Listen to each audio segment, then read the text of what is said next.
சாட்டை அப்படிதான் நான் பேசுவேன். இருந்தா இல்ல வெளியே போ அப்படின்ற அளவுக்கு 10 வருஷம் அவன் சோறு தண்ணி இல்லாம வெயில் குடும்பத்தை பார்க்காம சொத்தை வித்து அவன் சம்பாரிச்ச எல்லாத்தையும் வித்து உன் கட்சியை தூக்கி நிமித்தி அவ்வளவு பெரிய ஒரு வாக்கு வங்கியை வாங்கி கொடுத்துருக்கேன். இஷ்டம் தான் வெளியே போ நாய அப்படின்னு உன் கட்சியை நீ வழி நடத்துற அப்படின்னா உங்களுக்கு நிச்சயமா சொல்றேன் ஆட்சியை பிடிக்கணும்ன்ற எண்ணம் கிடையவே கிடையாது. நாம லேப் டெஸ்ட் எடுத்தா நாரிடா தானே.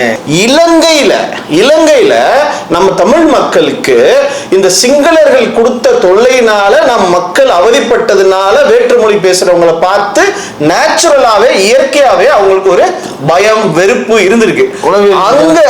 அங்க இருந்து இறக்குமதி செய்யப்பட்ட இந்த சிந்தனை இது ஒரு குடியரசு நாடுங்க. இந்தியான்றது 28 மாநிலங்கள் அடங்கிய குடியரசு. இங்க நான் தமிழ் தேசியம் அமைப்பேன் அப்படின்னு நீங்க சொல்றது இந்திய அரசியலமைப்பு சட்டத்துக்கு 100க்கு 100 எதிரானது. வணக்கம். வணக்கம். நலமா? நல்லா.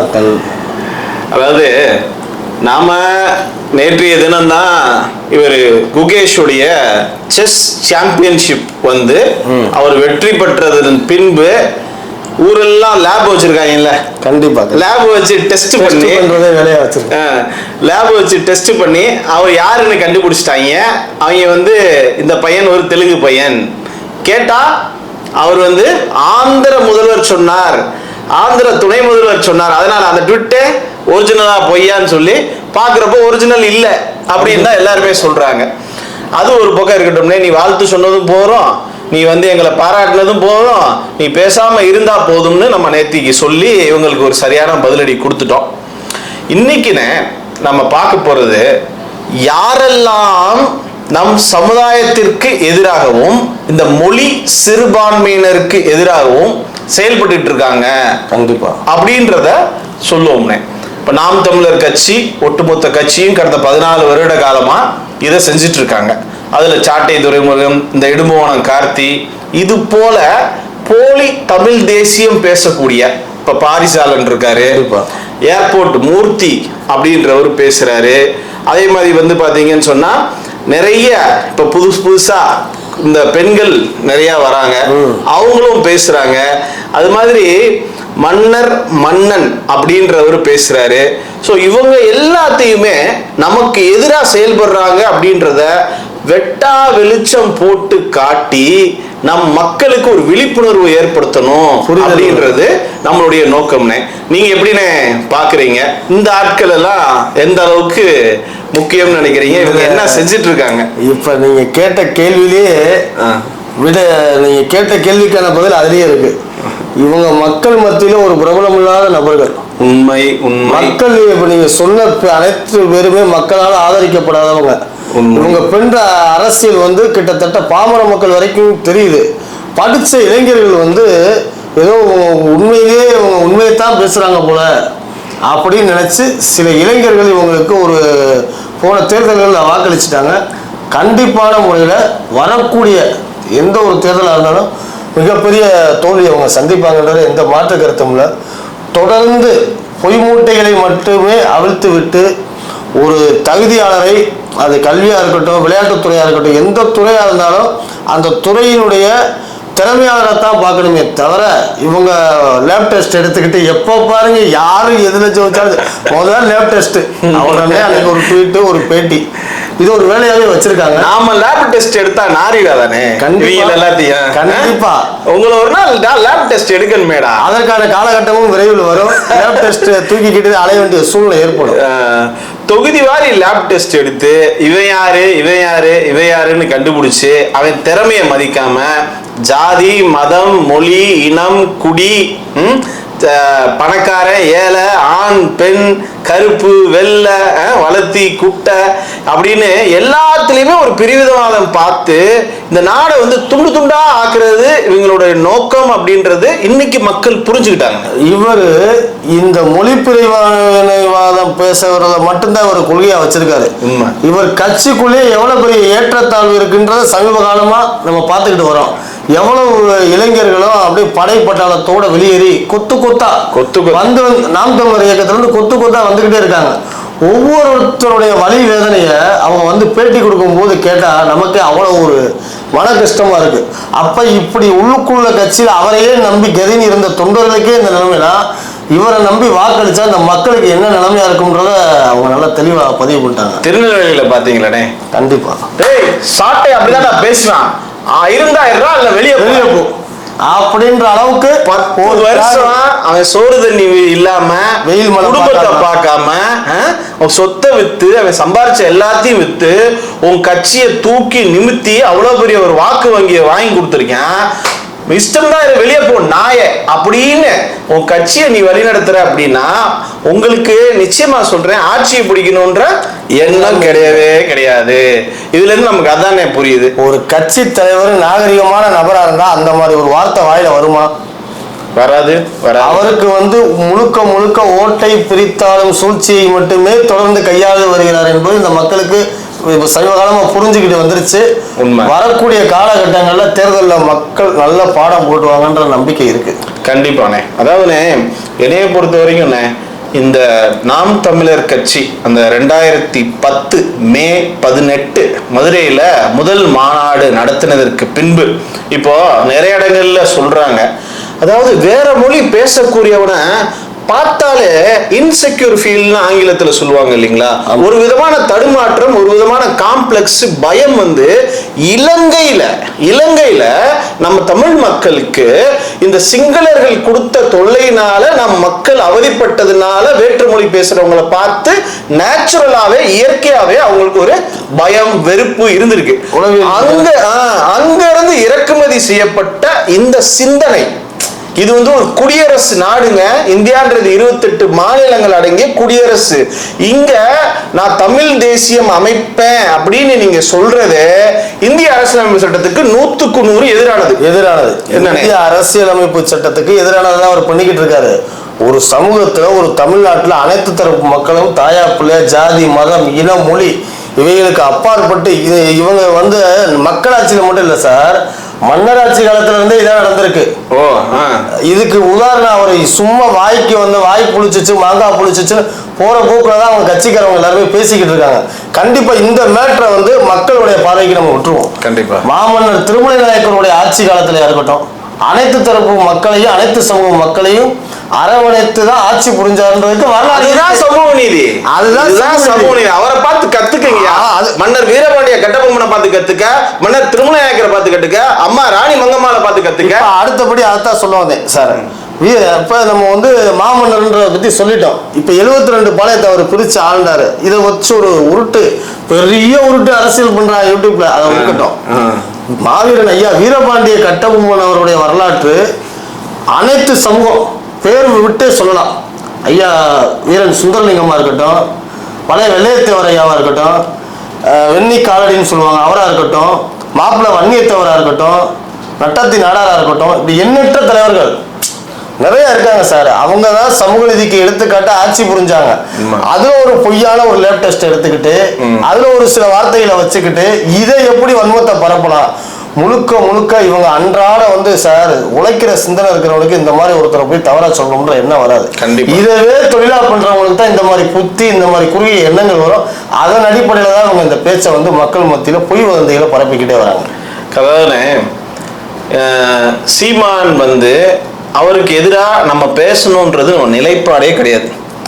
சீமானுடைய கருத்தியலுக்கு எதிராக தான் நம்ம பேசுறோம். கண்டிப்பா நீ எதை வளர்க்கிற, உன் கட்சியை சேர்ந்த தம்பிகள் எதை வளர்த்துட்டு இருக்காங்க. உங்க கட்சியே ஒரு காலேஜ் மாதிரி, first year second year third year, first year second year third year, third year முடிச்சோன்னு எல்லாருமே என்ன போயிருவான், வேற கட்சிக்கு போயிருவான், வெளியே போயிருவான். ஏன்னா அவன் காசு தந்துரும்னே. கண்டிப்பா அவன் வச்சிருந்த காசு அவன் சம்பாதிக்கான் எல்லாமே 3 வருஷத்துல உறிஞ்சிட்டு 4வது வருஷம் சல்யூட் அடிச்சு கிளம்பு தம்பி அப்படின்றீங்க. புதுசா ஃபர்ஸ்ட் இயர் ஸ்டூடெண்ட் உள்ள வருவான், செகண்ட் இயர் வருவான். அந்த 3 வருஷம் இதை வச்சு நீங்க என்ன பண்ணுவீங்க, தொடர்ந்து நடந்துட்டே இருப்பீங்க.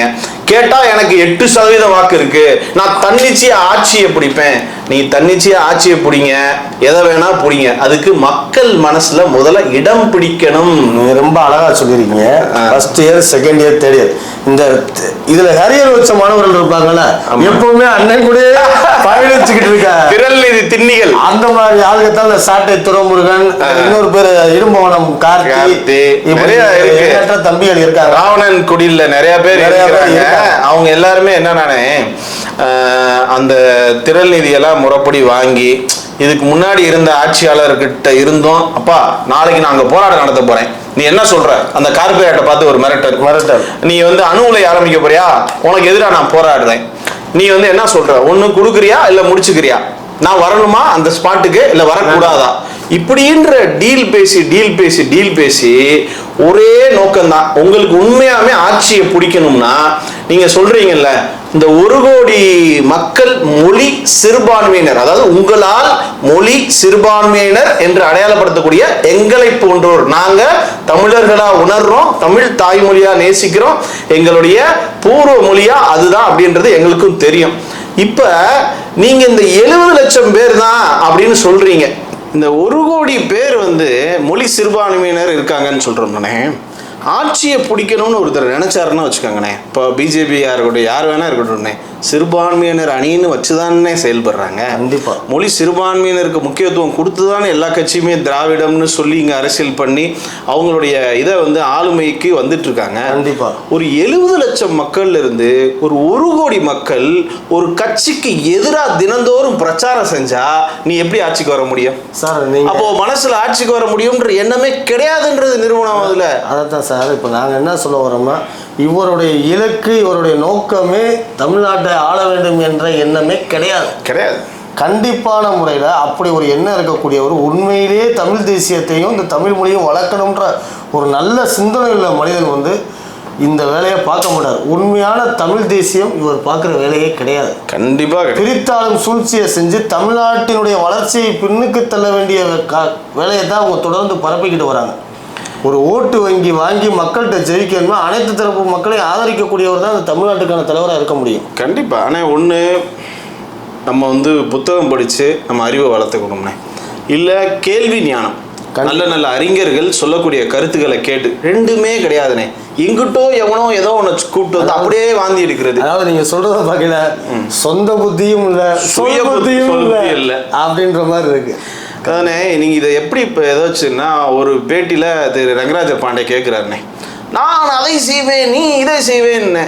சரி, கச்சத்தீவை எப்படி மீட்ப சொல்லு, ஓ திட்டம் என்ன, ஓ செயல் திட்டம் என்ன, காவேரியிலேருந்து தண்ணி எப்படி கொண்டு வருவ நீ சொல்லு, நீ வந்தா என்ன செய்வ சொல்லு, எப்படி கொண்டு வருவேன்னு சொல்லுன்னா மாடு மேய்க்க விட்டுருவோம். மாடு மேய்க்க விடுவோம், அரசு வேலையை ஆக்கிடுவோம். அதை தவிர வேற ஏதாவது அதிகாரப்பூர்வமாக அவர் சொல்றாரா? இப்போ நீங்கள் கேட்டீங்க, நல்ல அருமையான கேள்வி. கச்சத்தீவை எப்படி மீட்பீங்க, காவிரி தண்ணியை எப்படி கொண்டு வருவீங்க, அதிகாரப்பூர்வமாக நீங்கள் சொல்லுங்கள். மற்றதெல்லாம் விலாவரியாக பேசுகிறீங்க, அந்த திட்டம் இல்லையா இந்த திட்டம் இல்லையா. நைட்டு இவர் ஒரு கார்பரேட் கம்பெனி நைட்டு ரெடி பண்ணி நைட்டில் அவருக்கு ஒரு ஸ்டேட்மெண்ட் கொடுத்துருவாங்க போல சார்.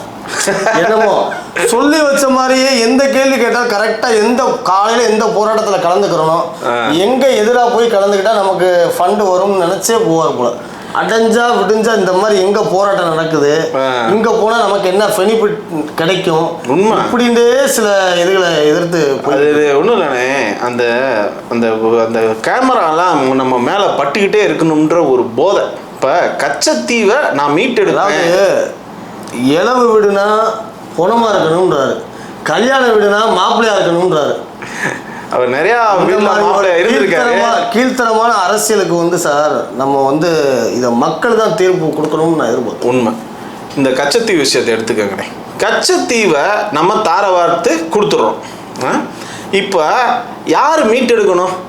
மத்திய அரசு, ஒன்றிய அரசு, மத்தியில் ஆளக்கூடிய அரசு தான் வந்து என்ன பண்ணணும், எடுக்கணும். இப்போ இவர் என்ன பண்றாரு, நான் படை பலத்தோடு போவேன், நான் ஆட்சிக்கு வந்தா சுற்றுவேன், டப்புன்னு சுற்றுவேன். யார் எடுக்கணும்? எக்ஸ்டர்னல் மினிஸ்ட்ரி எடுக்கணும். மினிஸ்ட்ரி ஆஃப் எக்ஸ்டர்னல் அஃபேர்ஸ் அவங்க என்ன எடுக்கணும், இந்த மாதிரி வந்து நாங்கள் வந்து உங்கள்கிட்ட கொடுத்தோமே இதை நீங்கள் திரும்ப கொடுங்க. அதே தானே காவிரி மீட் எடுப்பதுல சார் நிறைய சட்ட வரைமுறை இருக்குது சார். நீங்கள் திருப்பி அதை நான் உங்கள்கிட்ட ஆரம்பத்துலேருந்து சொல்கிறேன். இவர் பேசுகிற பேச்சு ஃபுல்லாமே அண்ட புழுக ஆகாச புழுக. இந்த வடிவேல் ஒரு படத்தில் சொல்லுவார், அந்த படம் டக்குன்னு எனக்கு ஆக வரல, என்கிட்ட பெரிய ஒரு செயல் திட்டம் இருக்கு அப்படின்னு சொல்லி தமிழ்நாடு மேப்லேயே அந்த மாதிரி தான் இவருடைய நடவடிக்கை. என்ன பண்ணணும்னா, சென்ட்ரல்ல இருந்து இங்க நிதி வர்றதுக்கு காரணம் டிஸ்டன்ஸ். இந்த டிஸ்டன்ஸ் நம்ம என்ன பண்ணோம், தமிழ்நாட்டை அலேக்கா தூக்கி டெல்லி பக்கத்துல வச்சுட்டோம்னா வேலை முடிஞ்சு. இதுல இடையில நம்ம திருச்சி வருண்குமார் எஸ்பி அவர்களை வந்து பார்த்தீங்கன்னா அவரும் எஸ்பி, அவங்க ஒய்ஃபும் சேம் பேட்ச்மெட்டு, அவங்களும் ஒரு எஸ்பி. அவங்களையும் அவங்க குடும்பத்தாரையும் இவங்க வெளிநாட்டில் இருக்கக்கூடிய நாம் தமிழர் தம்பிகளை வச்சோ இந்த மாதிரி இவங்க கட்சியை சேர்ந்தவங்க மார்ஃபிங் பண்ணுறாங்க. மார்ஃபிங் பண்ணி மனைவி குழந்தைகளுடைய படத்தை மார்ஃபிங் பண்ணி உள்ள தூக்கி போட்டு அவருக்கு லேப் டெஸ்ட் வச்சிட்டாங்க. சார் நீ யாருன்றதை கண்டுபிடிச்சிட்டாங்கன்னே, கண்டுபிடிச்சிட்டு நீ வந்து பாரு, நான் வந்து உன்னை நீ ரிட்டையர் ஆனாலும் உன்னை விட மாட்டேன், நான் வந்து எவ்வளோ பெரிய தைரியவான் தெரியுமா, நீ டம்ளரை டம்முன்னு கீழே போட்டா பயத்தில் ஓடி போய் உள்ள ஒளிஞ்சுக்கிறாரு, அது எங்களுக்கு தெரியும். இந்த கேள்விக்கு சார் ஆரம்பத்திலே இந்த மாதிரி கேள்வியெல்லாம் தான் முன் வச்சு வரணும்னு வந்தேன்.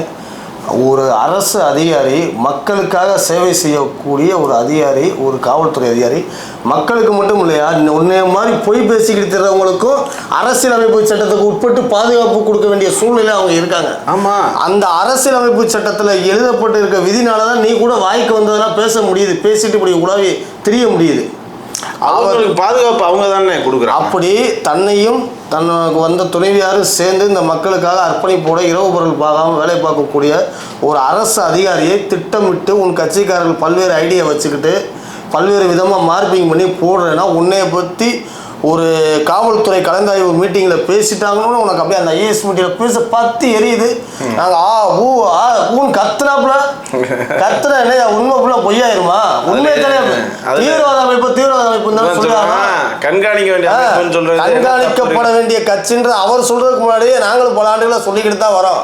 இதுக்குன்னு நான் 8% மக்களால் வாக்கு வாங்கின அங்கீகரிக்கப்பட்ட கட்சி என்னைய பார்த்து ஒரு எஸ்பி சாதாரண ஆஃப்டரால்ன்ற வார்த்தை, ஆஃப்டரால் ஒரு எஸ்பி அங்கீகரிக்கப்பட்ட கட்சியை வச்சு செஞ்சுட்டார்ல. அப்ப இவங்களுக்கு இவ்வளவு கோவம் வருது, இவங்களை கண்காணிக்கப்பட வேண்டிய கட்சின்னு சொன்னோன்னே கோவம் வருது.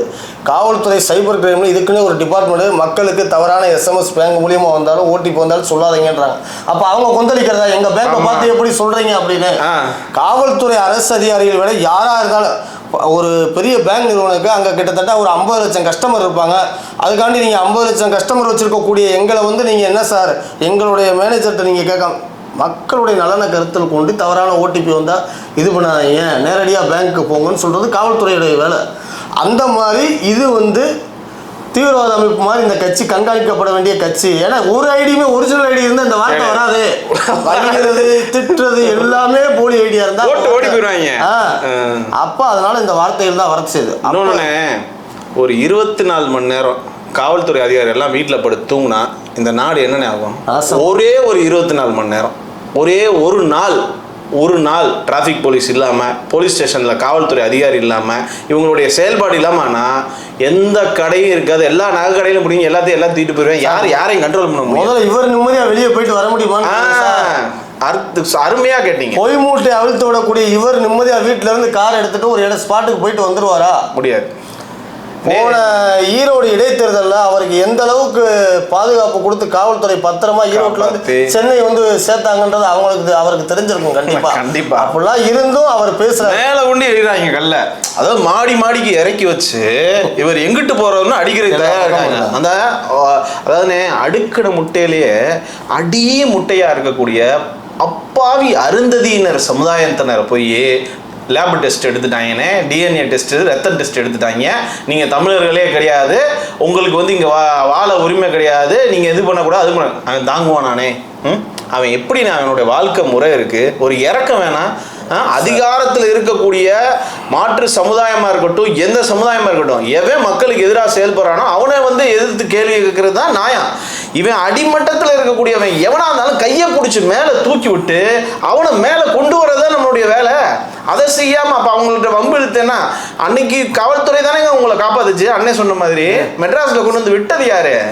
ஈரோட்டிலேருந்து மெட்ராஸில் கூட. இதை விட போன சட்டமன்ற எலெக்ஷனுக்கு தேனி மாவட்டத்துக்குள்ள இவர் ஒரு ஸ்பாட்ல கூட நுழைய முடியாம அந்த காவல்துறை அதிகாரிகள் பாவம் பஞ்சா கூட பிறந்த ஒரு உடன்பிறப்பு மாதிரி, சார் நீங்க இந்த பாதையில போகாதீங்க, அந்த பாதையில போகாதீங்க அப்படின்னு. அங்க எவ்வளவு தூரம் பல ஊர் சார், நமக்கு தெரிஞ்சது ஈரோடு தேனி மாவட்டத்தை சொல்றோம்.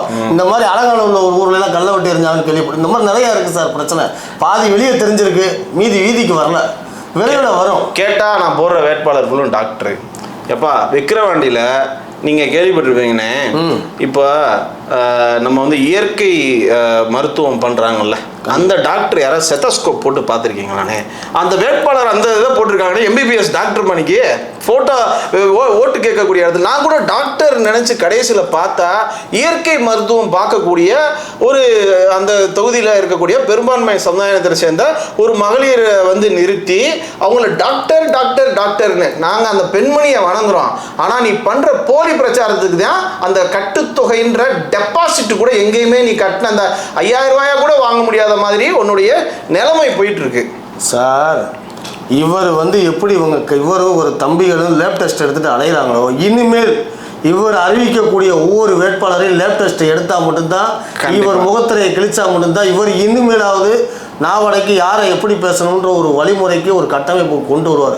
தொடர்ந்து இதே போக்கு இவங்க கட்சியில் நீடிக்குமானால் கண்டிப்பான முறையில் முக்குக்கு இவங்க எங்கெங்க பிரச்சாரத்துக்கு போகிறாங்களோ அங்கே லேப் டெஸ்ட்டோட நம்மளும் போக வேண்டிய சூழ்நிலை இருக்குது. கண்டிப்பாக வேறு வழி இல்லை. இவர் வந்துன்னு ஜாதிகள் இல்லையடி பாப்பா, குலம் வாழ்த்தி உயர்த்தி சொல்லல் பாவம் அப்படின்னு சொல்லி பேசினா கூட எல்லா தொகுதிகளிலும் கரெக்டாக அந்த சமுதாயம் யார் என்ன ஏது அப்படின்னு போட்டு இப்போ ரீசெண்டாக நீங்கள் பார்த்தீங்கன்னா நீங்கள் கரெக்டான நான் வரணும்னு வச்சு கரெக்டான கேள்வி வச்சுருக்கீங்க. இவர் திட்டமிட்டு என்ன சார் பண்ணுறாருன்னா, இந்த இதை குறிப்பாக பேசி ஆகணும், தமிழக மக்களுக்கு தெரியப்படுத்தி ஆகணும். குறிப்பிட்ட தமிழகத்தில் பெரும்பான்மையாக வாழக்கூடிய சமூகங்களை தேர்ந்தெடுத்து அதில் இவருக்காக ஒரு தலைவரை தேர்ந்தெடுத்து கையில் வச்சுக்கிறார். அவங்க மூலியமாக ஒரு ஜாதிய வன்முறையை தூண்டு விதமாக ஒரு திட்ட அறிக்கை கொடுத்து அனுப்பிச்சி விட்றாரு. இந்த வேலையை அவர் அதிகமாக சமீப காலங்களில் போய் ஒரு தமிழகத்தில் வந்து இணக்கமாக வாழக்கூடிய அண்ணன் தம்பியாக சகோதரத்துவத்தோடு வாழக்கூடிய சமூகத்தை வந்து பிளவு ஏற்படுத்தணுன்ற நோக்கத்திலேயே அவர் செய்கிறார். கடைசியில் இவரே மறுப்பு அறிக்கையும் கொடுத்துக்கிறார். நீங்கள் சமீபத்தில் பார்த்தீங்கன்னா இளையராஜாவை ஆண்டாள் திருக்கோயிலில் நம்ம ஸ்ரீவில்லிபுத்தூரில் அந்த ஒரு குறிப்பிட்ட இடத்துக்குள்ளே ஜிஆர் போனார். இவர் வந்து அந்த அர்த்த மண்டபம்ன்ற இடத்துல இருந்து இளையராஜா அவர்களை வெளியே ஏற்றி தான் வச்சு மாலை போட்டு பரிவட்டம் கட்டுறாங்க. இது முன்கூட்டியே தெரியுமா தெரியாத அந்த இடத்துக்குள்ளே போகிறோம்னு தெரியும். அவருக்கு சொல்லியிருந்தா அட்லீஸ்ட் அவர் ஒரு 10 அடி 20 அடி அசிங்கப்பட்டிருக்க ஒன்று உள்ளே வந்துட்டார்ல, உள்ளே வந்துட்டு பெருந்தன்மையாக கட்டியிருக்கலாம். நான் என்ன கேட்குறேன், இதற்கு சீமானவர்கள் எந்த இடத்துலையாவது கண்டித்து பேசியிருக்காங்க? நான் சொல்கிறத அப்படியே கவனித்து பாருங்கண்ணே. இது ஒன்றுண்ணே, ரஜினியை போய் சந்தித்தது ஒன்று. இப்போ அமித்ஷா அம்பேத்கர் விஷயமா இருக்கட்டும், எதுலேயுமே பெருசாக எந்த விதமான எதிர்ப்புமே இல்லாமல் சைலண்ட்டாக அவர் வந்து போயிடுவா. அப்படி இப்படி தான் சித்தப்பா எடப்பாடியார்னு சொல்லிட்டு இருந்துட்டு இடுபவனம் கார்த்தி அதை சரியாக ஃபாலோ பண்ண கூட கட்சிக்குள்ளேயே பயங்கர பஞ்சாயத்து தானே. நீ சொல்கிறத நான் கேட்க மாட்டேன், நான் சொல்கிறத கேட்க மாட்டேன், எனக்கு வந்து காசு வந்தா போ. உங்களுக்கு எவ்வளோ ஆடியோ வருது டெய்லியும், நீங்கள் என்னென்ன பேசுறீங்க சொல்லக்கூடாது, அந்த வீடியோ வந்துட்டு இருக்கு. அப்படி இருக்கிறப்ப ஒரு டிவியோடைய நேரடி விவாத மேடையில் அதிமுக காரவங்களை வந்து வச்சுக்கிட்டே இந்த இடும்பவனம் கார்த்தின்றவர் அதிமுகவை ஏசுறாரு. கடந்த 10 ஆண்டுகளில் நீங்கள் பண்ணாத ஊழல் இருக்கா, அது இருக்கா, அம்மா தமிழரா, எம்ஜிஆர் தமிழரான்னு வெளுத்து வாங்கினார். உங்களாம் உங்க கட்சியான்னு கேட்குறாரு. டப்புன்னு அந்த அம்மா கேட்டாங்க, அதிமுக சேர்ந்த அம்மா, ஏங்க இவ்வளவு பேசுகிற நீங்கள் விக்கிரவாண்டி தேர்தலில் என்னத்துக்குங்க எங்கிட்ட வந்து ஆதரவு கேட்டீங்கன்னு. அதோடு அவன் காது மூக்கு எல்லாத்துலேயும் ரத்தம். கண்டிப்பாக நான் அந்த விவாதத்தில் இருந்திருந்தேன்னா அந்த இடத்துல ஒரு வாரத்தை தான் கேட்டிருப்பேன், பல மணி நேரம் பேச வேண்டியதில்லை. விக்கிரவாண்டி இடைத்தேர்தலை விடுங்க சார், போன 5 ஆண்டு கால ஆட்சி, பச்சை தமிழன் ஆட்சி, உண்மையான தமிழர் ஆள்றாருன்னு சொல்லி இவர் தானே சார் சர்டிஃபிகேட்லாம் கொடுத்தாரு. ஆமா, 100 சர்டிஃபிகேட் இவர் தானே கொடுத்தாரு. ஆமா, அதுல திராவிடம்னு வந்துருதுல்ல, அண்ணா திராவிட முன்னேற்ற கழகம் வந்துருதுல. பச்சை தமிழன் இப்பதான் முதல் முறை ஆட்சி அமைக்கிறாருன்னு இவர் சொல்லக்கூடாதுல்ல. காமராஜருக்கு பிறகு எங்கள் சித்தப்பா எடப்பாடியார் தான் ஆட்சி பண்றாருன்னு இவர் வாயில சொல்லக்கூடாதுல்ல. அப்போ ரீசெண்டாக ஆதவ அர்ஜுனா போய் கேட்குறாருண்ணே, எல்லா ஊடகங்களையும் வந்துடுச்சு, இப்பயும் வலைதளங்களில் அந்த காணொலி இருக்குது, நீங்கள் போய் பார்த்தீங்கன்னா தெரியும், மக்களும் பார்க்கலாம். அப்போ அதிமுக தலைமை விஜய் வராரு, நீயும் வந்துறியா அப்படின்னு போய் ஒரு டீல் வந்து ஆதவ அர்ஜுனா வந்து, உங்களுக்கு தெரியும் ஆதவ அர்ஜுனா யாருன்னு. இப்போ வந்து திருமாவர்களுடைய கட்சியிலேருந்து விடுதலை சிறுத்தையிலேருந்து வெளியே வந்துட்டார், துணை பொதுச் செயலாளர் இருந்து இப்போ நீக்கப்பட்டு அவரும் வந்து வெளியேறேன்னு சொல்லி வெளியே வந்துட்டார். அவர்கிட்ட போய் இவர்கிட்ட வந்து ஒரு டீல் பேசியிருக்காரு, அப்பா இதுதான் கூட்டணி, இதெல்லாம் சரியாக வரணும்னு சொல்லி. அதுக்கு எடப்பாடியார் வந்து நீ வந்தேன்னா யாருமே வரமாட்டான், விஜய் வரமாட்டேன்னு சொல்கிறான், தேமுதிக வராது, எல்லாமே ஓடி போயிடும், புதிய தமிழகம் வர யாருமே வரமாட்டாங்க, அதனால நீ வேணாம் அப்படின்னு சொன்னதுக்கு அப்புறம் தானே நீங்கள் கவனிச்சு பாருங்க அதிமுகவை பற்றி பேசுறதை இப்போதான் பேசவே ஆரம்பிச்சிருக்காரு. அது இவங்க வந்து நான் தனியாக தான் நிற்பேன், எனக்கு வந்து தனி தான் சரியா வரும், உன்னை யாரும் சேர்க்க மாட்டாங்க உங்களை யாரும் சேர்க்க மாட்டாங்க. அதுக்காக முன்னக்கூடிய அட்வான்ஸா முந்திக்கிறது கடைசி வரைக்கும் தனியா தான் நிற்போம்னு. நீ விரும்பி போனா கூட சேர்த்துக்கிற மனப்பக்குவத்தில் இன்ற நொடி வரைக்கும் எந்த அரசியல் கட்சியும் தயாராக இல்லை என்பது வெட்ட வெளிச்சமாக தமிழக மக்கள் அனைவருக்குமே தெரியும். என்ன சார் இப்படி பிரிவினைவாதம் பேசக்கூடிய கட்சி ஆதரிச்சாங்கன்னா கண்டிப்பா ஆதரிக்கிறவங்களுடைய நிலைப்பாடு எந்த அளவுக்கு மக்கள் மத்தியில் ஓட்டு வங்கியில பாதிக்கப்படுவாங்கன்றது தெரிஞ்சு சவக்குழிகளை எப்படி சார் விடுவாங்க, இழுத்து மூடிட்டு போயிடும் சார். ரெண்டு கட்சியுமே மிகப்பெரிய கட்சி, அதிமுகவாக இருக்கட்டும் திமுகவாக இருக்கட்டும், நம்ம அரசியல் ரீதியாக பேசுகிறோம். ரெண்டு கட்சியுமே ஒரு 50 ஆண்டுகளை கடந்த மிகப்பெரிய கட்சி. ஒரு கட்சி 50 ஆண்டுகளை தாண்டி போயிருக்கு, ஒரு கட்சி 25 ஆண்டுகளை தாண்டி போயிருக்கக்கூடிய இரண்டு கட்சியுமே மிகப்பெரிய கட்சி. இந்த தமிழ்நாட்டுடைய திராவிட கொள்கை சித்தாந்தத்தை பின்பற்றி வந்தவங்க. அப்படி இருக்கும்போது இவர் குறிப்பிட்டு இனப்பிரிவினத்தை பேசக்கூடிய இவர் கூட எந்த வகையிலையும் கூட்டணி வைக்க மாட்டாங்க. ரெண்டு திராவிட கட்சிகளுமே இவங்களை ஆதரிக்கணும்னு நல்லா தெரியும். இவர் ஒரு பகல் கனவு கண்டு தமிழக வெற்றி கழக தலைவர் தம்பி விஜய் என் தம்பி அப்படி இப்படி அப்படின்னாரு. அதை வந்து சிதைக்கக்கூடிய அளவில் மிக பிரம்மாண்டமாக ஒட்டுமொத்த தமிழக மக்களுடைய அன்பை பெறும் வகையில் திராவிடமும் தமிழ் தேசியமும் என் இரண்டு கண்கள்னு சொல்லி அவர் சொல்லிட்டார். அந்த ஒரு ஒரு பகல் கனவுலையும் மண் விழுந்து போச்சு. அதனால் இப்போ எந்த கட்சியில் இருக்கட்டும் சார், தமிழக மக்களின் வாழ்வுரிமைக்காக போராடக்கூடிய தமிழக வாழ்வுரிமை கட்சி தலைவர் ஐயா என்ன வேலுமுருகனாக இருக்கட்டும், நிறைய பேர் இருக்காங்க சார், சொல்லிக்கிட்டே போகலாம். தமிழ்நாட்டு சிந்தனைக்கு அவங்களாம் என்னைக்காவது இப்படி பேசுகிறாங்களா? இவருக்கு வந்து அந்த நோக்கம் கிடையாது. அவருடைய நோக்கங்கள் நல்லா இருக்கு, இந்த தமிழக மக்களின் நல்ல சிந்திக்கிறதுனால அவர் சட்டமன்ற எம்எல்ஏ ஆயிட்டாரு. ஆமா ஆமா எம்எல்ஏ ஆயிருக்காரு. தொடர்ந்து பேசும் பட்சத்தில் வருங்காலத்தில் தக்க பதிலடி மக்கள் கொடுத்துருவாங்க. கண்டிப்பா யாரா இருந்தாலும் இந்த பிரிவினைவாதம் பேசுனா சார் அவராகவே இருக்கட்டுமே, ஒரு உயர்ந்த சிந்தனையில் தமிழ் மக்கள் நலனில் அக்கறையாக இருந்தாருன்னா கண்டிப்பாக தொடர்ந்து அவருடைய பயணம் வெற்றி பயணமாக இருக்கட்டும், நம்மளும் வாழ்த்துவோம். கண்டிப்பாக தொடர்ந்து இந்த பிரிவினைவாதம் பேசக்கூடிய எந்த ஒரு கட்சிக்குமே தயவு செய்து இந்த தமிழக மக்கள் வந்து ஆதரவு கொடுக்காதீங்கன்றதை தான் நம்ம இந்த வீடியோவின் வாயிலாக மக்களுக்கு தெரியப்படுத்தி கேட்டுக்கொள்கிறோம். உண்மை, நீங்கள் சொன்னது 100க்கு 100 உண்மை. இதனுடைய கட்சியை எல்லாரும் புறக்கணிச்சு தான் வரைக்கும் இந்த தமிழ் தேசியத்தை பற்றி தவறான பாதையில் சித்தரித்து பேசக்கூடிய சில நபர்கள் எப்படியாவது சீமான ஏதாவது ஒரு கூட்டணிக்குள்ள திணிச்சு அவரை அரசியலில் ஜெயிக்க வைக்கலாம்ன்ற ஒரு நோக்கத்தில் திடுறாங்க.